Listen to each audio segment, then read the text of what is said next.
حضرت عبداللہ بن عباس رضی اللہ عنہما نے کہا بھی پہلی دلیل انہیں یہ دینا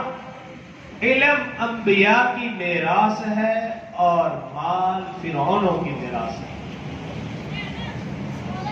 فرمایا انہیں دوسری دلیل یہ دینا علم تیری حفاظت کرتا ہے جبکہ تجھے مال کی حفاظت کرنا پڑتی ہے. انہیں تیسری دلیل یہ دینا اللہ علم اپنے محبوب بندوں کو عطا فرماتا ہے جبکہ مال محبوب بندوں کو بھی عطا فرماتا ہے، غیر محبوب کو بھی،